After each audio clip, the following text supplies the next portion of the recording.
সম্প্রতি নেতাজিকে নিয়ে কুণাল ঘোষ একটি মন্তব্য করেছেন এবং তিনি মমতা বন্দ্যোপাধ্যায়কে নেতাজির ওপরে রাখছেন, কি বলবেন? কে বলেছে? কুণাল ঘোষ। কুণাল ঘোষ বাপমার নাম রেখেছে কুণাল ঘোষ, জনগণ নাম রেখেছে ছিনাল ঘোষ। যে লোকটা প্রথম 3.5 বছরের জেল কাটা আসামি, যে লোকটা পিজেন ভ্যান বাজিয়ে বললো মমতা চোর, যে লোকটা পিজেন ভ্যান বাজিয়ে বললো 7,000 টাকা সমস্ত কালীঘাটে আছে, সে তুলনা করছে কার সাথে? কোথায় নেতাজি আর কোথায় মমতা বুবু, কোথায় মমতা খালা? নেতাজি আমাদের গর্ব, নেতাজি আমাদের গর্ব। নেতাজি স্বাধীনতা সংগ্রামী, নেতাজি ফরওয়ার্ড ব্লক পার্টি করেছে, নেতাজি আজাদ হিন্দ বাহিনী করেছে। মমতা ব্যানার্জি আজকে তৃণমূল করেছে, তৃণমূল সরকার আছে বলে এই সমস্ত লোকেরা আজকে মধু থাকলে পিঁপড়েকে ডাকতে হয় না, এমনি পিঁপড়ে চলে আসে। তাই ক্ষমতায় আছে বলে এই পিঁপড়েগুলো লাফালাফি করছে। ক্ষমতায় থাকবে না, মধু থাকবে না, গুড় থাকবে না, পিঁপড়েরাও থাকবে না। এই কুণাল ঘোষ, এই ছিনাল ঘোষও পালিয়ে যাবে। কিন্তু মমতা বন্দ্যোপাধ্যায় সংগঠন করে দেখিয়ে দিয়েছে, নেতাজি সংগঠনই করতে পারেনি। আরে নেতাজি যা সংগঠন করেছে না, মমতা কেন, মমতার পিতৃপুরুষ পর্যন্ত কেউ করতে পারবে না। কারণ নেতাজির তৈরি আজাদ হিন্দ বাহিনী, নেতাজির তৈরি ফরওয়ার্ড ব্লক, 35 বছর ক্ষমতায়, 35 বছর ক্ষমতায় বামপন্থের সাথে ছিল। আজ ভারতবর্ষের কোনায় কোনায় ফরওয়ার্ড ব্লক, তার সিম্বল হচ্ছে সিংহ পতপত করে উড়ে। কিন্তু এই তৃণমূল পার্টিটা যেদিনকে এই ক্ষমতাচ্যুত হয়ে যাবে, এই তৃণমূল পার্টিটা আর বাংলা না, ভারতবর্ষ না, কোনো জায়গাতেই খুঁজে পাওয়া যাবে না। সেই একটা গান আছে, তোমার দেখা নাই রে, তোমার দেখা নাই। ক্ষমতাচ্যুত হলে মমতা বুবুর পার্টি তৃণমূল কংগ্রেস আর নাই রে, আর নাই। সম্প্রতি কিন্তু জাতীয় সঙ্গীতকেও অবমাননা করেছে তৃণমূলের এক নেতা, ভুল গান করেছে, কি বলবেন? আরে ওদের নেত্রী ভুলভাল বলে মহাকাব্য লিখেছে নজরুল, হ্যাঁ, আবার যে কবিতা লেখে এপাং ওপাং থাপাং, আবার যে ছবি আঁকে সেই ছবি বাজারে বিক্রি হয়, সেই ছবি যে কেনে সে জেলে যায়। আজকে যেমন বাঁশ তেমন তার ঝাড়, তেমন তার কঞ্চি।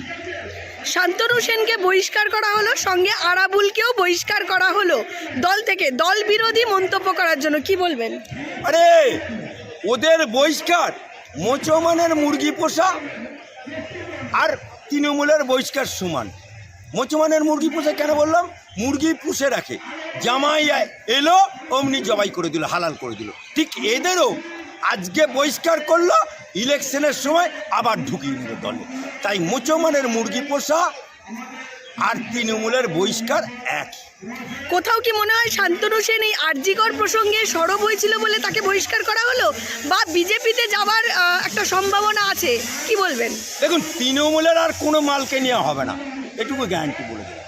তৃণমূলের আর কোনো মালকে নেওয়া হবে না ভারতীয় জনতা পার্টি।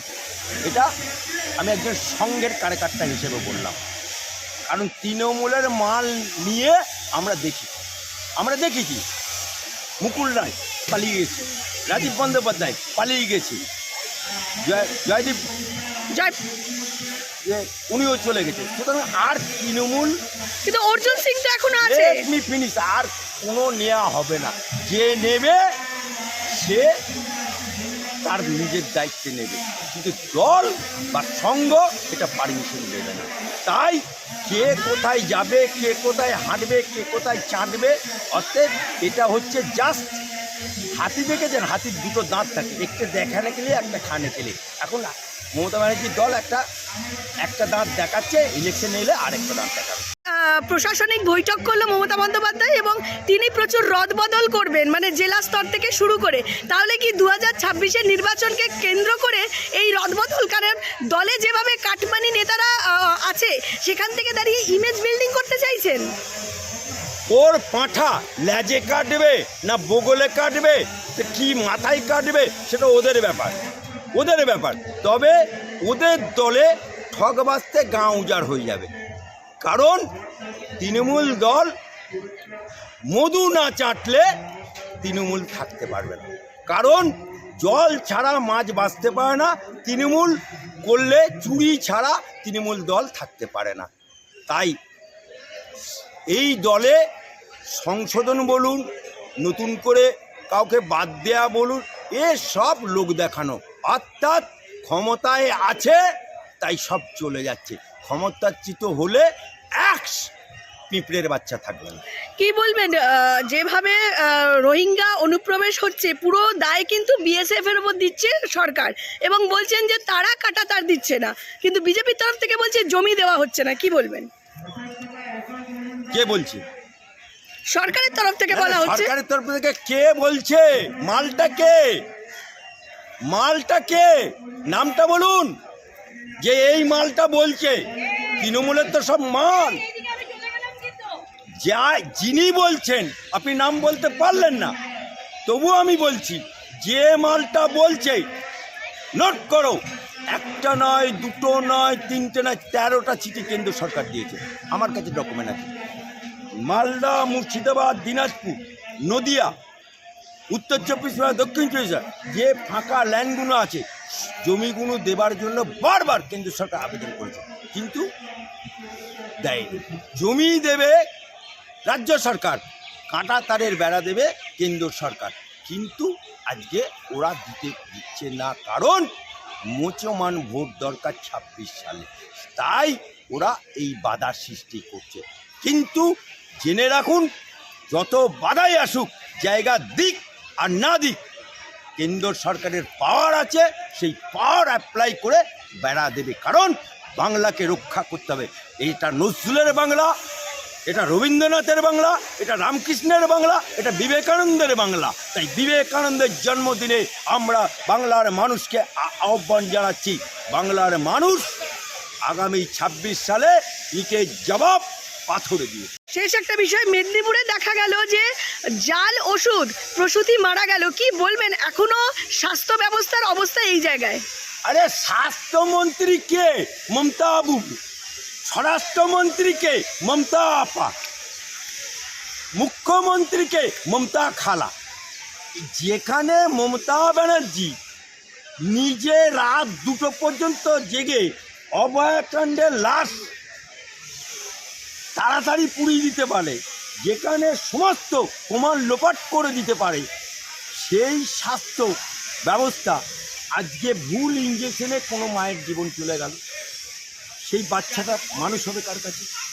আজকে তাই বাংলার বুকে স্বাস্থ্য পরিষেবা, যে সমস্ত যারা টাকা দিয়ে এই সমস্ত ভুল ওষুধ, ভুল স্যালাইন, ভুল ইঞ্জেকশন দেয়, তার বিরুদ্ধে ইমিডিয়েট সিবিআই তদন্ত চাই। সরকারি জমি বিক্রি করতে দেব না, বিজেপিও প্রতিবাদে নেমেছে। এই যে আলিপুর চিড়িয়াখানার জমি বিক্রির একটি সূত্র থেকে জানা যাচ্ছে একটি জমি বিক্রি করতে চাইছে, কি বলবেন? সরকারি জমি এইভাবে বিক্রি করা যায়? সরকারি জমি কোনোদিন বিক্রি করা যায় না, কিন্তু এই সরকারের আমলে, এই মমতা বাবুর আমলে, এই মমতা খালাল আমলে, এই মমতা আপার আমলে সব কিছুই সম্ভব। কারণ ছেলেকে ভাইপো বলা যায়, ভাইপোকে ছেলে যখন বলা যায়, তখন এই পশ্চিমবাংলায় সবই সম্ভব।